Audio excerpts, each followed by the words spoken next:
Hi.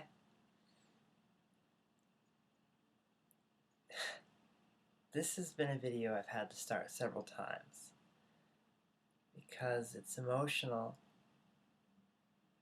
and I wanted to make sure I started correctly. You see, it's been a year now. I've been out, not hormones, just out, as Jennifer, living full-time for almost a year. Actually, for a year at this point. And the exact same amount of time I've been, I've been single. I wanted to talk a little about both of them. How one kind of led to the other and vice versa.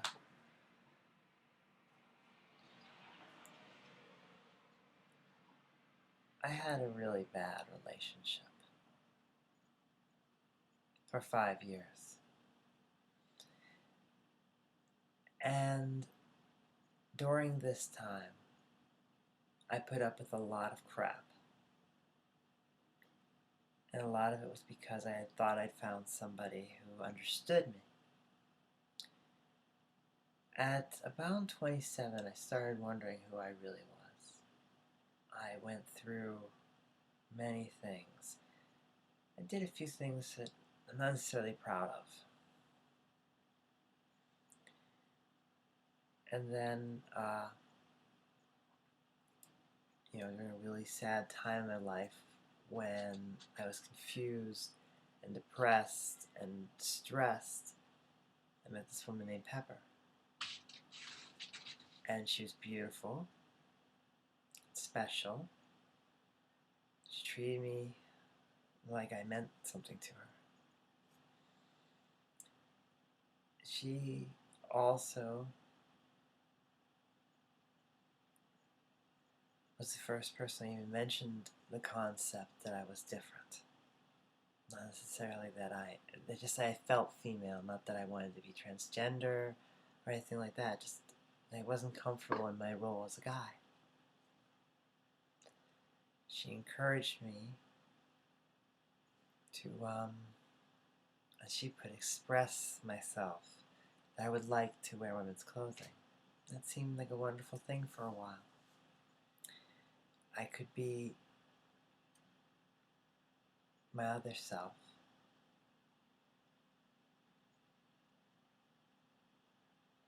His name was Herb.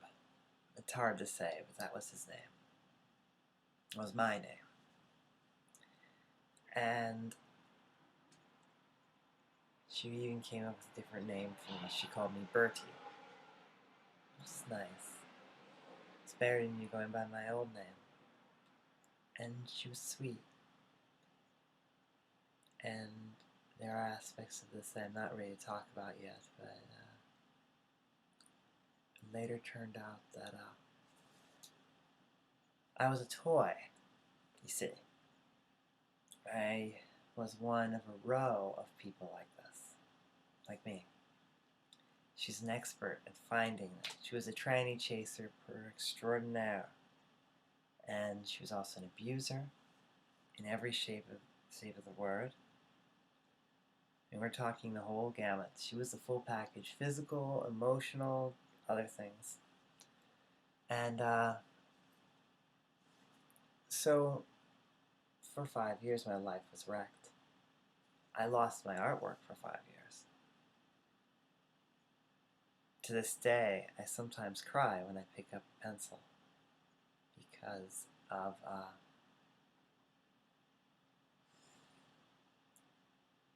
the PTSD, what I remember happening to me when I tried to be creative or thought for myself or tried to move forward.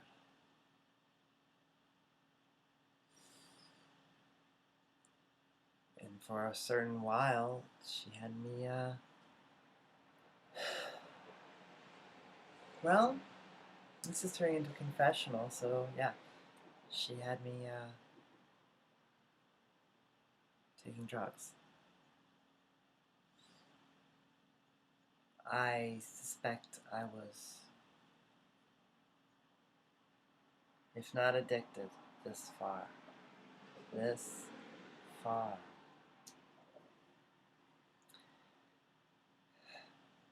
It's an everyday thing. It added to the damage I had taken. You combine that with what my family put me through and my childhood. She was among the worst things that could have happened to me, though she inadvertently, helped me find me. Because if I hadn't started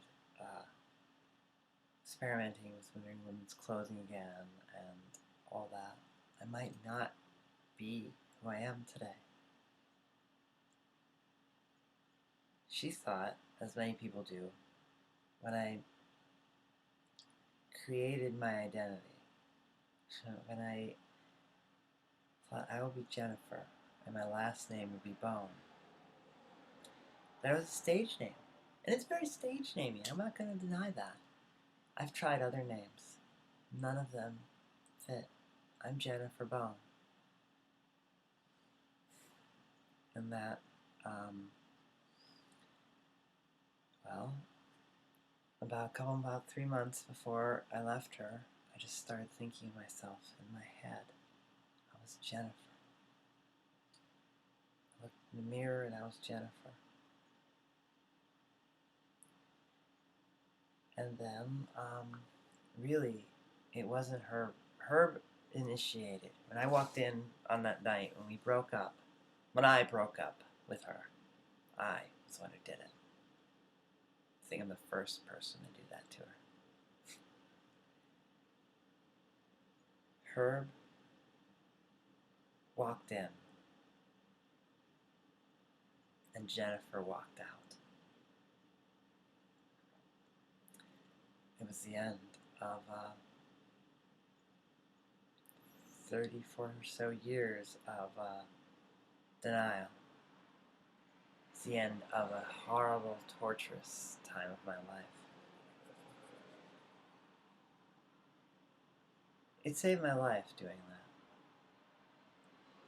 I've heard it said before, transition saved my life. And it did. It saved mine. I could still be there. I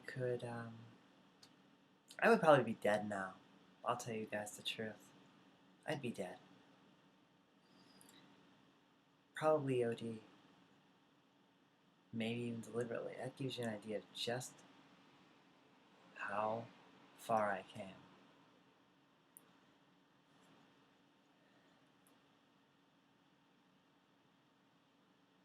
And it comes down to a triumph. This has been a serious one. But I felt I had to get some of this off of my chest. And this is kind of my public confessional, like I said, and it helps to put it out there like this when I'm ready on my own terms.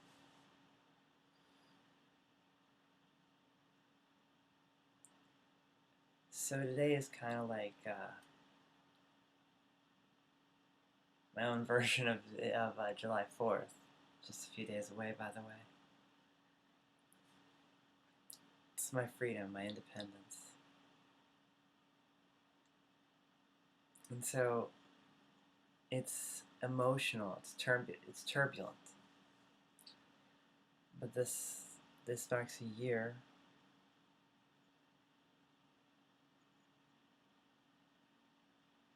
from my best and worst day, which led to my best life from my worst one. So, to anyone out there, both trans people and abused people, and both, there's hope and there's a life afterwards. Be well, and love you all. Bye.